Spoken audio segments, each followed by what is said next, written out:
अस्सलाम वालेकुम। अब हमारा बेसिकली टॉपिक है operating system interfaces. Interfaces basically हमारे पास ऑपरेटिंग सिस्टम के थ्री टाइप्स के डिफरेंट टाइप्स के हैं। इंटरफेस के थ्रू ही हम कंप्यूटर के साथ इंटरेक्ट करते हैं, कंप्यूटर को हम यूज़ करते हैं। सबसे पहले आपके पास कमांड लाइन इंटरफेस है, फिर मेन्यू ड्रिवन इंटरफेस है और फिर ग्राफिकल यूज़र इंटरफेस है। सबसे पहले हम बात कर लेते हैं कमांड लाइन इंटरफेस की। कमांड लाइन इंटरफेस ऐसा आपके पास इंटरफेस है जिसमें आप कमांड्स देते हो कंप्यूटर को कीबोर्ड के जरिए। ये टेक्सचुअल फॉर्म में होता है, टेक्स्ट की फॉर्म में होता है, अल्फ़ाबेट्स की फॉर्म में होता है। आप क्या करते हो, यूज़र क्या करेगा, अपनी कमांड लिखेगा और प्रेस क्या कर देगा, एंटर की। क्यों? ताकि वो एग्जीक्यूट हो, रन करे। ठीक है। तो बेसिकली कमांड लाइन इंटरफेस में आपके पास क्या होता है कि आप डिफरेंट तरह के टास्क परफॉर्म करा रहे हो लेकिन टाइपिंग के थ्रू। ठीक है। आप इनपुट करते हो टाइपिंग के थ्रू डेटा सारा। अब यहाँ पे ये आपके पास डिफ़िकल्ट टू यूज़ होता है क्योंकि आपको कमांड्स याद करनी पड़ती हैं कोई भी ख़ास तरह का काम करवाने के लिए। इसका मतलब ये हुआ कि अगर आपको कमांड्स फॉर एग्जांपल याद नहीं है तो आप उससे वो टास्क परफॉर्म नहीं करा सकते। इसकी दो पॉपुलर एग्जांपल्स हैं, एक आपके पास है डॉस और एक आपके पास क्या है, यूनिक्स। डॉस, माइक्रोसॉफ्ट ने बेसिकली आपके पास डॉस इंट्रोड्यूस किया था एमएस डॉस 1981 में, जो कि रिप्लेस हो गया था विंडोज़ 3.0 के साथ इन 1990 में। डोस आपके पास एक बहुत पॉपुलर सीएलआई आपके पास ऑपरेटिंग सिस्टम है। इसमें आपके पास डिस्प्ले होता था प्रॉम्प्ट, जिसके ज़रिए से आप क्या एंटर करते थे, अपनी कमांड्स को। यूज़र को अगर सिंटैक्स पता है तभी वो क्या कर सकता था, अपनी कमांड्स को टाइप कर सकता था। इसीलिए डोस आपके पास कमांड्स डिफ़िकल्ट थी याद करने के लिहाज से। आप उनको मेमोराइज़ नहीं कर सकते थे, आपको हमेशा याद नहीं रहती थी। फिर जो आपके पास जो जितने भी आपके पास विंडो के लेटेस्ट वर्जन्स हैं उनमें आपके पास कुछ ऐसी कमांड्स हैं डोस की जो आपके पास स्टिल यूज़ होती हैं। अच्छा, ये आपके पास सिंगल यूज़र और सिंगल टास्क ऑपरेटिंग सिस्टम था। इसका मतलब है एक टाइम पे एक बंदा एक ही काम करा सकता है, एक से ज़्यादा इसमें काम करवा नहीं सकता। कुछ हमारे पास डिस्क ऑपरेटिंग सिस्टम की कमांड्स हैं और उनकी डिस्क्रिप्शन है, जैसे dir। अब dir इसलिए यूज़ होती थी कि आप जिस डायरेक्टरी में हो, जिस फोल्डर में हो, उसमें जो जो कुछ पड़ा हुआ है, जो भी कंटेंट है वो आपको शो करे। फॉर्मेट बेसिकली यूज़ होता था किसी भी ड्राइव को फॉर्मेट करने के लिए, उसमें से सब कुछ रिमूव करने के लिए।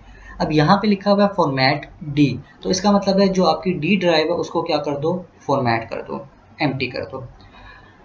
फिर आपके पास नेक्स्ट लिखा हुआ है C D pics. C D basically आपके पास किसी भी डायरेक्टरी को चेंज करने के लिए इस्तेमाल होता था, उसका एड्रेस चेंज करने के लिए होता था। अब आगे पिक्स लिखा हुआ है तो इसका मतलब है जो पिक्स है आपके पास फोल्डर, उसकी डायरेक्टरी जो है, जो प्रेजेंट है, जहाँ पर आप मौजूद हो, ठीक है, वो वाली डायरेक्टरी उसकी क्या कर दो, चेंज कर दो या उसको वो बना दो। नेक्स्ट जो आपके पास CLI में आते हैं वो आपके पास यूनिक्स आता है। अब आपके पास डॉस सिंगल यूज़र था, एक टाइम पे एक बंदा काम कर सकता था, लेकिन यूनिक्स आपके पास मल्टी यूज़र था कि आप एक से ज़्यादा इसमें टास्क परफॉर्म करवा सकते थे। ये आपके पास 1969 में आया था। अब ये आपके मल्टीपल यूज़र्स को अलाउ करता था कि वो डिफरेंट तरह के प्रोग्राम्स एक टाइम में रन कर सके, जबकि डॉस में सिंगल यूज़र और सिंगल टास्क था, एक टाइम पे एक बंदा काम करवा एक बंदा काम कर सकता है और एक ही काम करवा सकता है। यहाँ पर आप मल्टीपल काम भी कर रहे हैं पर्सन्स, और क्या है, आप मल्टीपल टास्क भी परफॉर्म करवा सकते हैं। यूनिक्स आपके पास बेसिकली जो लार्ज कंप्यूटर्स होते हैं जैसे मेन फ्रेम है उनके लिए बेसिकली बनाया गया था। पहले तो ये आपके पास जो था ये आपके पास कमांड लाइन इंटरफेस ही था, लेकिन बाद में इसका ग्राफिकल यूज़र इंटरफेस भी आ गया था। नेक्स्ट आपके पास इसमें आता है menu driven interface. Menu driven interface basically आपके पास आप मेन्यू रिप्रेजेंट करता है, प्रेजेंट करता है आपकी स्क्रीन में। आपकी स्क्रीन में आप क्या करते हो कि उसके मेन्यू के ज़रिए से अपनी जो भी सिलेक्शन करनी होती है आप उसको चूज़ करते हो, ठीक है, उसके बाद नेक्स्ट मेन्यू अपीयर हो जाता है। तो ऐसे क्या इसमें क्या होता है कि यूज़र अपनी सिलेक्शन करता जाता है और उसके बाद एक चॉइस के बाद दूसरा मेन्यू ओपन होता जाता है। मेन्यू ड्रिवन इंटरफेस इसलिए आपके पास आया क्योंकि ये आपके पास यूज़ करने के लिहाज से आसान था। क्यों आसान था? क्योंकि डॉस में आपको या CLI में आपको कमांड्स याद करनी पड़ती थी, जबकि मेन्यू ड्रिवन इंटरफेस में एक मेन्यू आपके पास गिवन है, आपने बस वहाँ पे अपनी सिलेक्शन करनी है, चूज़ करना है, तो आप फर्दर क्या करना है, एक्शन परफॉर्म उसमें कर सकते हैं। इसमें क्या करता है, यूज़र रीड करेगा और अपनी सिलेक्शन परफॉर्म करेगा।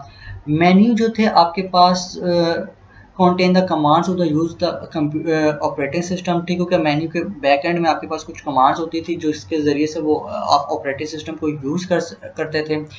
आपके पास जो मेन्यू ड्रिवन इंटरफेस है वो कुछ एप्लीकेशन प्रोग्राम्स में भी यूज़ हुआ। उसके अलावा आपके पास जो कुछ आपकी डिवाइसेस हैं, जैसे आपके मोबाइल फ़ोन्स हैं या आईपॉड है, वहाँ पे भी जो कॉन्सेप्ट यूज़ हो रहा है वो भी आपके पास किस चीज़ का, मेन्यू ड्रिवन इंटरफेस का है। इसकी आपके पास दो एग्जांपल्स है, एक है नोवल नेटवेयर और एक है आपके पास प्रो डॉस।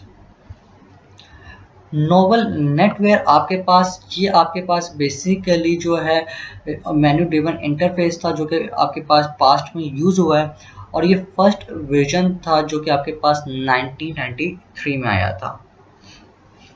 फिर इसके बाद जो नेक्स्ट आपके पास आया था वो प्रोडोस आया था। प्रोडोस भी आपके पास एक और मेन्यू ड्रिवन इंटरफेस था, लेकिन ये सिर्फ और सिर्फ एप्पल के कंप्यूटर्स में इस्तेमाल होता। कुछ एप्पल के कंप्यूटर्स थे जिनमें प्रोडोस इस्तेमाल किया गया था। थर्ड जो मेन टाइप है वो आपके पास है graphical user interface. Graphical user interface ऐसा इंटरफेस है जिसमें यूज़र ग्राफिकली, ठीक हो गया, कंप्यूटर के साथ इंटरेक्ट करता है। इसमें आपके पास विंडोज़ होती हैं, आइकन्स होते हैं, मेन्यूज़ होते हैं और पॉइंटर होते हैं, ठीक है। इनके ज़रिए से आप कंप्यूटर के साथ इंटरेक्ट करते हो।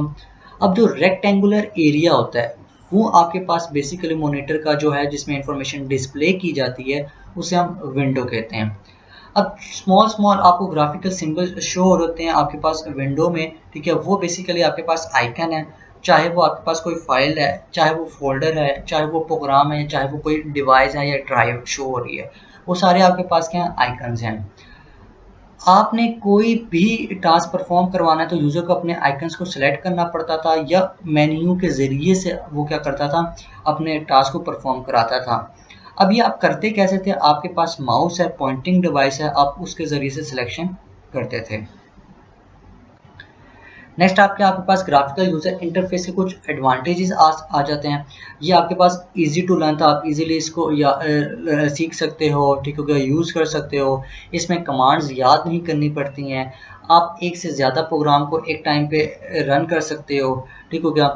इसके अलावा आपके पास काफ़ी सारी हेल्प फैसिलिटीज़ प्रोवाइड की गई। इसके अलावा जो आपके पास बहुत सारे इंटरफेस थे, ठीक हो गया, वो सिमिलर थे, ठीक हो गया, जिसकी वजह से नया प्रोग्राम इस्तेमाल करने में बहुत ईजी रहता था। अब इसके डिसएडवांटेज क्या है, एक तो ये मेमोरी बहुत ले लेता है, और दूसरी चीज़ ये है कि इसको यूज़ करने के लिए आपके जो कंप्यूटर की स्पीड क्या है वो फास्ट होनी चाहिए। हमारे पास इसमें मैकिन्टोश ऑपरेटिंग सिस्टम आया जो कि आपके पास सीरीज़ है ऑपरेटिंग सिस्टम का, जो कि डेवलप किया था आपके पास एप्पल इनकॉर्पोरेशन ने सिर्फ मैकिन्टोश कंप्यूटर्स के लिए। ये आपके पास इंट्रोड्यूस करवाई गई थी 1984 में, और विद ओरिजिनल आपके पास मैकिन्टोश कंप्यूटर्स के लिए, ठीक है। अब ये आपके पास ग्राफिकल यूज़र इंटरफेस था। जो लेटेस्ट वर्जन है आपके पास वो है मैक ओएस 10 है।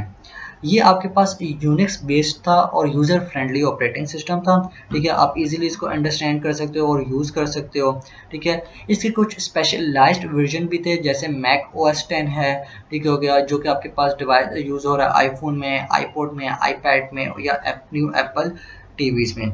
तो बेसिकली आपके पास मैकिन्टोश कंप्यूटर जो है ये ऑपरेटिंग सिस्टम है, ये आपके पास मैकिन्टोश कंप्यूटर्स में ही इस्तेमाल हो रहा है, और 1984 में इसका फर्स्ट वर्जन आया था, ठीक है। किस में आया था, ओरिजिनल जो आपके पास मैकिन्टोश कंप्यूटर है उनके साथ आया था, जो कि आपके पास ग्राफिकल यूज़र इंटरफेस है।